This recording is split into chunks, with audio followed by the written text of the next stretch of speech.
कक्षा 9 के सभी विद्यार्थियों, चिंता की घड़ी हुई समाप्त, क्योंकि आज का जो पेपर है, जी हाँ, 9 मार्च का जो पेपर है आपका मैथ्स का, वो कुछ इस तरह के रहेगा। देख सकते हैं बच्चों, ये बेसिक वाले बच्चों के लिए है, मैंने स्टैंडर्ड वालों के लिए भी डाल दिया है, जरूर देख लीजिएगा। ठीक है, तो पहली बार आप चैनल पर है तो मैं आपको बता दूं कि आपकी मैंने लगातार तैयारी करा दी है, और इस समय मैं आपको ऐसा पेपर देने की कोशिश कर रहा हूं कि जिसमें से आपका 80 से 90% पेपर फंस जाए। तो देर ना करते हुए फटाफट से वीडियो को शुरू करेंगे। 75 के 75 नंबर पूरा कराने की कोशिश करूंगा। ये वायरल क्वेश्चन पेपर एक है जो अधिकतर आज आज आपको देखने को मिल सकता है, इसमें से अधिकांश क्वेश्चन। तो देर ना करते हुए फटाफट से क्लास को शुरू करते हैं। पहला क्या है, किसी त्रिभुज के तीनों कोणों का जो योग होता है वो कितना होता है। तो किसी त्रिभुज के तीनों कोणों का योग होता है आपका 180 डिग्री, क्योंकि त्रिभुज के तीनों कोणों का योग कितना होता है, 180 डिग्री होता है। याद रखना है, इंग्लिश मीडियम को भी साथ में लेके चलेंगे अभी इसके बाद में। जस्ट मूल बिंदु के निर्देशांक का ध्यान रखना है, हमेशा मूल बिंदु के निर्देशांक 0 0 होते हैं तो होते हैं। 4x + 2 = 6 में x का मान है, इसमें x का मान कितना निकलेगा। तो भैया कुछ भी नहीं करना है, ये सवाल है आपका, देखो यहाँ पे इस तरीके से 4x + 2 = 6, तो ये 2 उधर गया तो बन गया क्या, ये 4x = 4, क्योंकि 2 हट गया तो x = कितना आंसर आ गया, 1 आ गया। तो यहाँ से now is answer, option is correct.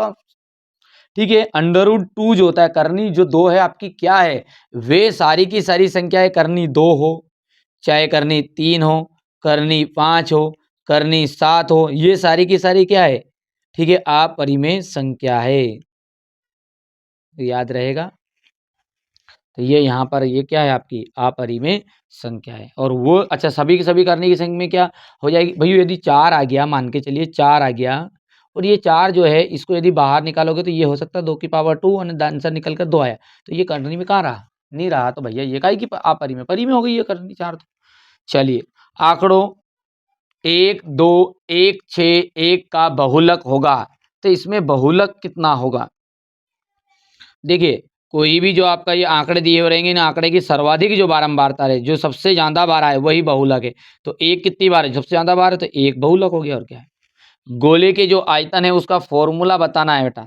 गोले के आयतन का फॉर्मूला होता है 4/3 πr³। याद रहेगा। अच्छा, ये गलती से कितना रह गया, ये देखो। चलिए, तो ये तो 4/3 πr³ तो हो गया, बट अब ये किसका फॉर्मूला है वो ध्यान से देख लो आप। ये आपका जो फॉर्मूला ये है अर्धगोले के आयतन का, ध्यान रखना है, अर्धगोले के का आयतन है ये। ठीक है, ये है आपका अर्धगोले का आयतन। ये तो आपका एक मानक सूत्र है ही नहीं, πr³ तो πr² रहता है, जबकि ठीक है πr², तो ये है आपका वृत्त का क्षेत्रफल, किसका है, वृत्त का क्षेत्रफल है। और πr² एज जो होता है ये होता है बेलन के आयतन का फॉर्मूला, बेलन के आयतन का सूत्र है ये। ठीक है, बेलन का आयतन कुछ भी लिख दो। ठीक है भैया, हो गया इतनी चीज़ें। चलिए, तो यहाँ से हमारे बच्चों का, इंग्लिश मीडियम वाले बच्चों का भी देख लेते हैं साथ में। तो देखिए, तो the sum of all the 3 angles of any angles is. ठीक है, तो तीनों जो एंगल है उनका जो सम होता है वो होता है 180 degree. The coordinates of origin is, तो यहाँ से 0,0 आंसर रहेगा। इंग्लिश मीडियम को भी साथ में लेके चलने की कोशिश करेंगे थोड़ा बहुत अपन, ताकि हमारे बच्चे के अलग से थोड़ी आए ये। यहाँ से देखिए 4x + 2 = 0 है। ठीक है, तो 4x 2 = 0, तो ये आ जाएगा इधर 4, आपका 4 हो गया, और 4/4 आ जाएगा, तो 1 आंसर निकल के आ जाएगा इसको सोल्व करोगे तो। ठीक है, √2 इज ए नंबर, तो देखिए आपका इरेशनल नंबर है ये। रेशनल नंबर जो होती है जो अंडर रूट से बाहर निकल जाती है, तो यहाँ पर इरेशनल नंबर जो रहेगी आपकी इरेशनल। ठीक है, तो ये आपके √2, √3, √5, √7, ये सारी की सारी क्या, 7 है ये सारी की सारी क्या इरेशनल नंबर है। पढ़ने में नहीं आता कभी कभी, रेशनल नंबर और इरेशनल नंबर, याद रहेगा। चलिए, यहाँ से देख सकते हैं आपको मोड बताना है। ठीक है, तो मोड बताना है आपको, तो मोड क्या है इसका, यहाँ से 1 है, क्योंकि जो सबसे ज़्यादा बार आपको दिखे वही आपका मोड हो गया। और यहाँ से ये फॉर्मूला जो है वो आपका 4/3 πr³। ठीक है, हो गया। चलिए आगे बढ़ें, अब अगला देखते हैं रिक्त स्थान, बढ़िया से यहाँ से समझने की कोशिश करते हैं। अब देखिए क्वेश्चन नंबर जो 2 है इसमें रिक्त स्थान है, तो देखो यहाँ पर पहला जो है ना वो है कि 2 की पावर 0 है, यहाँ भी 2 की पावर 0, यहाँ भी 2 की पावर 0। तो देखिए जब भी किसी भी आपकी जो अंक होगी, संख्या होगी, उनका यदि पावर 0 है, डिग्री 0 है, घात 0 है, तो उसका मान होता है 1।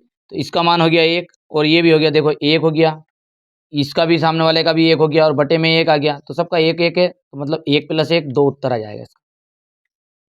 दो घात वाले बहुपद को क्या कहते हैं? तो देखिए दो घात वाले बहुपद को द्विघाती कहते हैं, तीन घात वाले को त्रिघाती कहते हैं, एक घात वाले को रेखिक कहते हैं। याद रहेगा? रहेगा नहीं रहेगा? ध्यान से सुनना है बातों को, ठीक है। फर्स्ट वाले को लीनियर कहेंगे यदि जिसकी डिग्री 1 है, ठीक है। जिसकी डिग्री 2 रहेगी उसे अपन क्या कहेंगे? ठीक है, क्वाड्रेटिक रहेगा, ठीक है। और जिसकी घात 3 रहेगी वो क्यूबिक रहेगा, तो वो अपनी इंग्लिश मीडियम में आ जाएगा। दो घात वाला हो गया। एक्स बराबरी पे ए का जो आलेख है वो ध्यान से रखना, यहाँ एक्स है तो वाई अक्ष पर बनेगा, ठीक है। यदि यहाँ पर वाई बराबरी पे रहता तो अपन एक्स अक्ष पे लिखते, तो उल्टा करना है यहाँ से। यदि दो रेखाएं परस्पर प्रतिच्छेद करें तो शीर्षाभिमुख कोण जो है वो आपका बराबर होगा, असमान होगा, 180 डिग्री होगा, यहाँ से आपका बराबर रहेगा।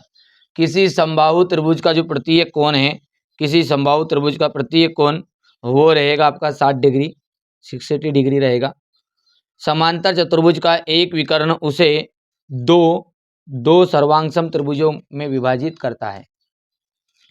हो गया।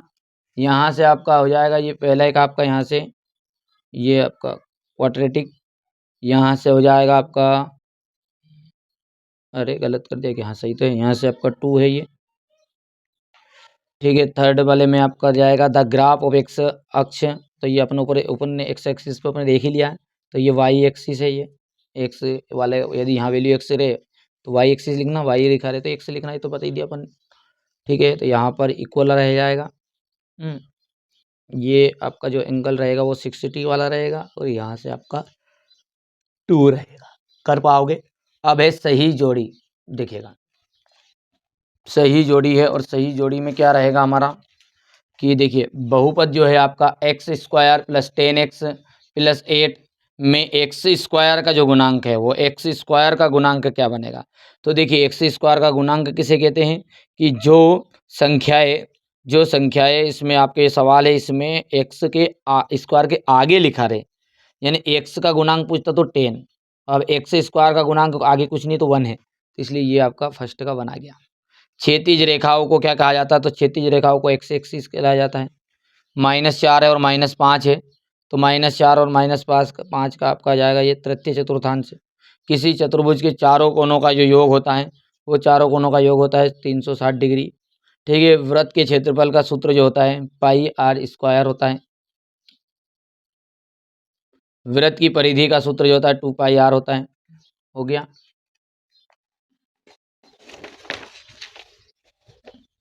हो गया। चलिए यहाँ से अपन पहले का देखेंगे फर्स्ट वाले को, तो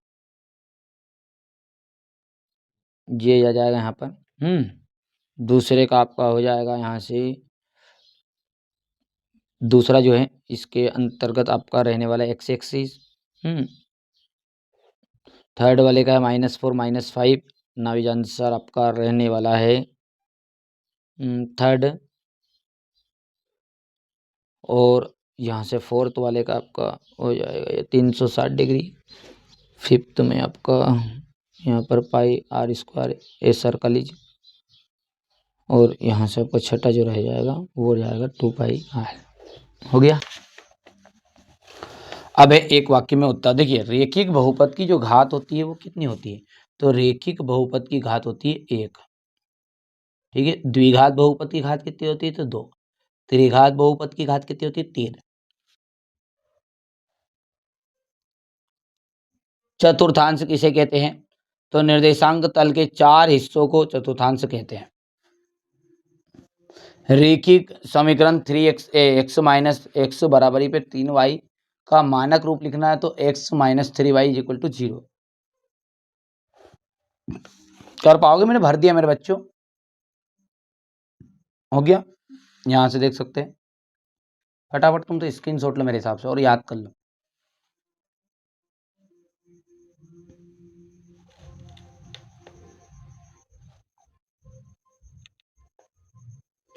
हो गया, हो गया भैया।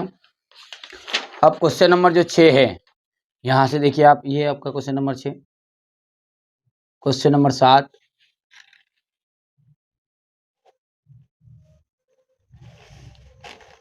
हो गया ये वाला।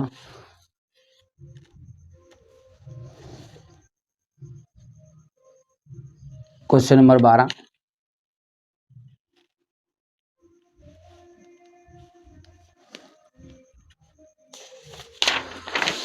ये रहा आपका क्वेश्चन नंबर 14।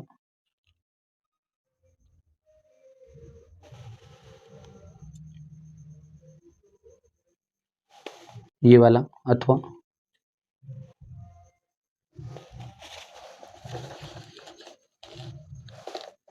ये क्वेश्चन नंबर 15 आपका रहेगा।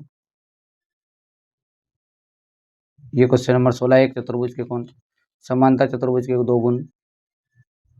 क्वेश्चन नंबर 17, ये वाला क्वेश्चन नंबर 18।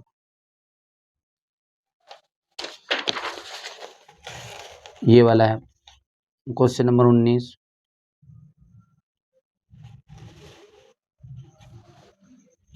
क्वेश्चन नंबर 20, ये आपका 21, 22।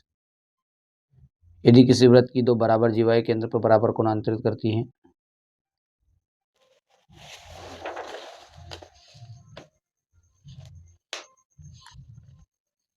हो गया भैया क्वेश्चन नंबर 23। तो ये आपका मैंने पेपर